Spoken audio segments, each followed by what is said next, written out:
The skyhook that changed everything, Kareem Abdul-Jabbar and what he meant beyond basketball. There was a move in basketball that was absolutely unstoppable, a graceful arc of the arm that sent the ball sailing over defenders who could only watch helplessly as it dropped through the net. The skyhook belonged to one man, a 7'2" giant who moved with the grace of a dancer and the intelligence of a scholar, who dominated the game of basketball for 2 decades, while also standing firm on principles that cost him popularity and endorsement deals. Kareem Abdul-Jabbar wasn't just the greatest basketball player of his generation. He was a symbol of Black excellence, Black pride, and the right of Black athletes to be more than entertainers. If you were a young Black person in the 1970s and 80s watching Kareem play, you saw someone who refused to compromise his identity or his beliefs for white acceptance, who converted to Islam and changed his name when doing so was considered radical and dangerous, who spoke out on social issues even when told to shut up and dribble. He showed you that greatness on the court and consciousness off the court weren't contradictory, that you could be the best at what you did while also being unapologetically Black and Muslim and political. And he did it all with a dignity and intelligence that commanded respect even from people who disagreed with everything he stood for. Do you remember watching Kareem play? That impossible height, those long arms extending even higher, the ball leaving his hand at an angle no defender could reach, the swish of the net as it went through cleanly time after time. The skyhook was poetry in motion, a signature move so effective that it became the most unstoppable shot in basketball history. Kareem scored 38,387 points in his NBA career, a record that stood for nearly 4 decades, and a huge percentage of those points came from that beautiful, unreachable skyhook. Young basketball players tried to imitate it, but nobody could do it like Kareem. It required his unique combination of height, coordination, touch, and thousands of hours of practice. That shot was his alone. Kareem Abdul-Jabbar was born Ferdinand Louis Alcindor Jr. in 1947 in Harlem, New York. From an early age, it was clear he was going to be tall, very tall. By high school, he was already over 7 feet and dominating New York City basketball. He led Power Memorial Academy to 71 consecutive wins and 3 straight city championships.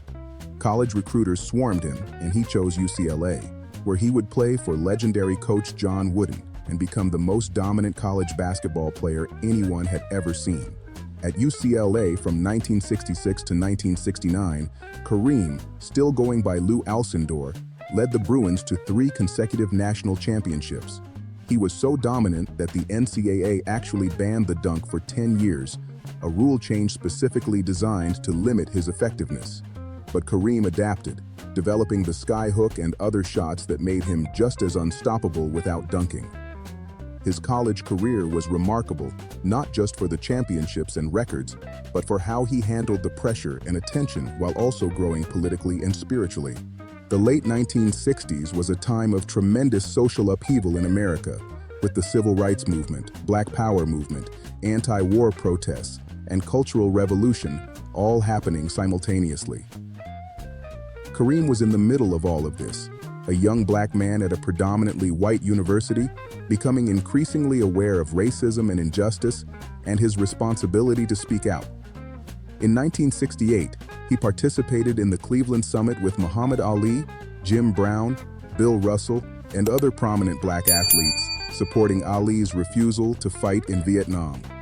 He boycotted the 1968 Olympics, refusing to represent a country that oppressed Black people, even though it cost him the chance to win a gold medal. During his college years, Kareem began studying Islam and eventually converted, taking the name Kareem Abdul-Jabbar, which means noble, powerful servant in Arabic. He announced his conversion and name change publicly in 1971, shortly after beginning his professional career. For many white Americans, this was shocking and threatening. A Muslim athlete with an Arabic name, at a time when Islam was viewed with suspicion and fear, was too radical, too political, too uncompromising. Many people, including sports commentators and fans, refused to call him by his chosen name, insisting on calling him Lou Alcindor as an act of disrespect and denial. but Kareem stood firm. He had chosen this name and this faith deliberately as expressions of his authentic self and his connection to African and Islamic heritage. He wasn't going to back down or apologize for being who he was. For young Black people watching, especially those influenced by the Black Power movement and Malcolm X's teachings, Kareem's conversion and name change were inspiring. He was rejecting the name given to his ancestors by slave owners and claiming a name that reflected his chosen identity and values. He was showing that successful Black athletes didn't have to assimilate or accommodate white comfort to achieve greatness. His professional career began with the Milwaukee Bucks in 1969, and he immediately transformed the team. In his second season, 1970-71, he led the Bucks to an NBA championship, dominating the playoffs and establishing himself as the best player in basketball. But Milwaukee was a small market, and Kareem, a New York native who had lived in Los Angeles during college, wanted to be in a bigger city with more cultural and religious opportunities. In 1975, he was traded to the Los Angeles Lakers, where he would spend the rest of his career and win 5 more championships. The Lakers teams of the 1980s, the Showtime era with Magic Johnson and James Worthy, were some of the most exciting and successful teams in NBA history. Kareem was the anchor, the veteran superstar who provided stability and scoring even as younger players brought flash and energy. The chemistry between Kareem's veteran intelligence and Magic's youthful exuberance created basketball that was both beautiful and effective. They won championships in 1980, 1982, 1985, 1987, and 1988, with Kareem playing a crucial role even into his late 30s and early 40s. Do you remember those Lakers teams? The fast breaks, Magic's no-look passes, James Worthy's dunks, and Kareem in the post, unstoppable with the Skyhook, still dominating even as age slowed him down? Those teams represented a kind of Black excellence and style that was impossible to ignore. They were successful and entertaining, serious and joyful, proving that Black athletes could be both artists and champions. But Kareem's impact went far beyond his statistics and championships.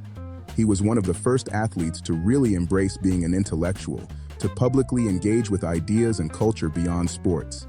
He read voraciously, studied history and religion and philosophy, wrote books and articles, gave thoughtful interviews where he discussed complex social issues.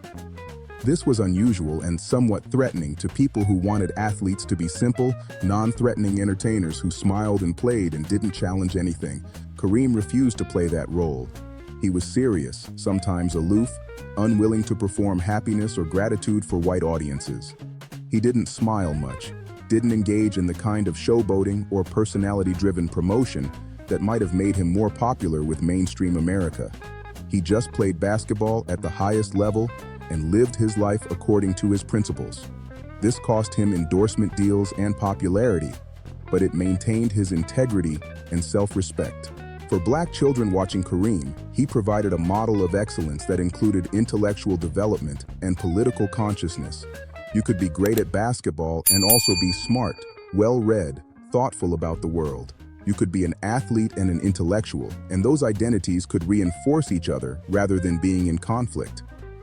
This was important because Black athletes were often stereotyped as physically gifted but intellectually limited, succeeding through natural ability rather than intelligence and hard work. Kareem's relationship with the media was often tense. Reporters who wanted sound bites and personality got careful, measured responses, and sometimes silence. Kareem was particular about who he talked to and what he talked about, refusing to perform for media members who he felt were disrespectful or ignorant. This earned him a reputation for being difficult and unfriendly, but it was really about maintaining boundaries and demanding respect. He wasn't going to be anyone's performing monkey, dancing for entertainment and approval. His activism continued throughout his career. He spoke out on issues of racism and inequality, supported various social justice causes, used his platform to educate and advocate even when it would have been easier and more profitable to stay silent. He wore his goggles, which he needed because of eye problems, with dignity, never hiding behind them, but also not making a spectacle of himself. Everything about how he carried himself communicated self-respect and a demand for respect from others. The skyhook itself became a symbol of black excellence and uniqueness. It was a move that nobody else could do, that defied conventional basketball wisdom, that was both simple and impossible to defend. Coaches tried to teach it to other tall players, but nobody else had Kareem's combination of size, touch, and dedication to master it. The skyhook was his alone, a signature that said he was special, unique, the best at something that mattered. Young black basketball players across America tried to imitate Kareem's game. They practiced the skyhook in driveways and playgrounds, never quite getting it right but aspiring to that grace and effectiveness. They wore goggles even if they didn't need them, trying to embody some of that Kareem coolness. They took seriously the idea that basketball could be played with intelligence and strategy, not just athleticism. Kareem showed them that thinking was as important as jumping, that studying the game and understanding its nuances could make you better than just relying on natural ability. His longevity was remarkable. He played professionally for 20 seasons, remaining effective and dominant well into his late 30s and early 40s, an age when most players had long since retired. He took care of his body, practiced disciplines like yoga and martial arts that were unusual for basketball players at the time, studied nutrition and conditioning, did everything possible to extend his career. This professionalism and dedication to craft set standards that influenced how future generations of players approached their careers. The relationship between Kareem and younger black athletes like Magic Johnson showed different approaches to navigating fame and race. Magic was more outgoing, more willing to engage with media and fans, smiling and personable in ways that made him extremely popular. Kareem was more reserved, more serious, less willing to compromise his dignity for popularity. Both approaches were valid, and watching them coexist on the same team showed that there wasn't just one way to be a successful black athlete. You could be serious like Kareem or charismatic like Magic, and both could lead to success and respect. Kareem's conversion to Islam and his Arabic name were constant reminders of alternative paths of black identity and spirituality. In the 1970s and 80s, when many black people were exploring connections to Africa and alternatives to Christianity, Kareem's public embrace of Islam showed one path that journey could take. He wasn't the only black Muslim athlete. Muhammad Ali was the most famous. But Kareem's sustained success and visibility kept Islam in the public consciousness as a legitimate spiritual choice for black Americans. His intelligence and articulateness challenged stereotypes in every interview. He spoke in complete sentences, referenced history and literature, analyzed complex social issues with nuance and depth. He wrote books, including his autobiography and historical works about black contributions to American culture. He became a cultural ambassador and historian, teaching people about the Harlem Renaissance, about black soldiers in World War II, about hidden histories that mainstream education ignored. He used his platform not just to promote himself, but to educate and uplift. The respect he commanded from other players, even opponents, was evident in how they talked about him. Larry Bird, his chief rival in the 1980s, spoke of Kareem with reverence. Magic Johnson called him the greatest player he ever played with. Younger players who competed against him in his final seasons talked about the honor of facing the legend. His 38,387 career points spoke for themselves, a record of sustained excellence over 2 decades that proved his greatness beyond any doubt. When Kareem retired in 1989 at age 42, it marked the end of an era. He had been a dominant force in basketball for 20 professional seasons, plus his college career, spanning from the 1960s through the 1980s.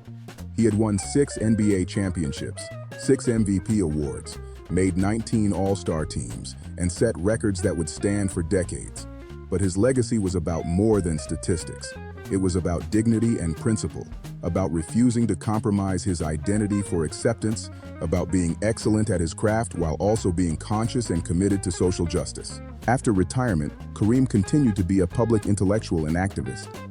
He wrote regularly for major publications, appeared as a commentator on social and political issues, advocated for education and literacy, worked as a coach and mentor to younger players.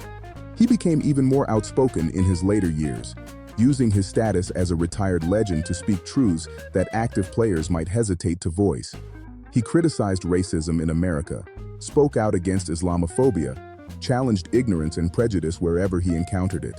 His relationship with younger generations of black athletes evolved. He became an elder statesman, someone whose career and character could be held up as a model of how to navigate fame and excellence while maintaining principles. Players like LeBron James have cited Kareem as an inspiration not just for his basketball, but for his willingness to speak out and use his platform for social good. The tradition of athlete activism that Kareem helped establish has continued and grown stronger with each generation. The image of Kareem in his Lakers uniform, goggles on, executing the Skyhook, became iconic. That silhouette represents an entire era of basketball, a specific kind of excellence and style that belonged to that time but still resonates today. Young people who never saw him play know the Skyhook, know the goggles, know the name, because his impact transcended his playing career to become part of basketball's cultural mythology. For black people who grew up watching Kareem, he represented possibilities and choices. He showed that success didn't require compromising your identity or beliefs. He showed that you could be Muslim and American, black and excellent, athletic and intellectual, serious and successful. He showed that respect was more important than popularity, that integrity mattered more than endorsement deals, that being true to yourself was worth whatever cost it carried. These lessons extended beyond basketball into how young black people thought about their own lives and choices. The fact that his scoring record stood for 39 years until LeBron James finally broke it in 2023 testified to how dominant and consistent Kareem had been. Night after night, year after year, for 2 decades, he scored points with incredible efficiency and reliability. The Skyhook kept working, kept dropping through the net, kept adding to a total that seemed unreachable.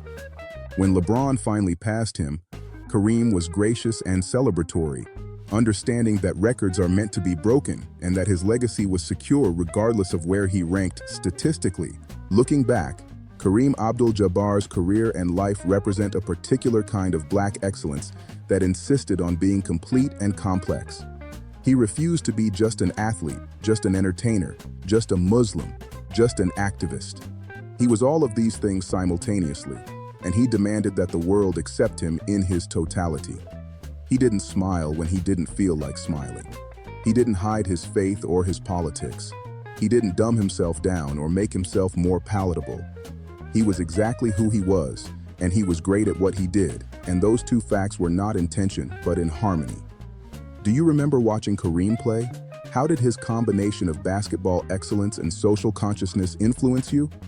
What did it mean to see a black Muslim athlete dominating while refusing to compromise his identity? What lessons from Kareem's career have stayed with you?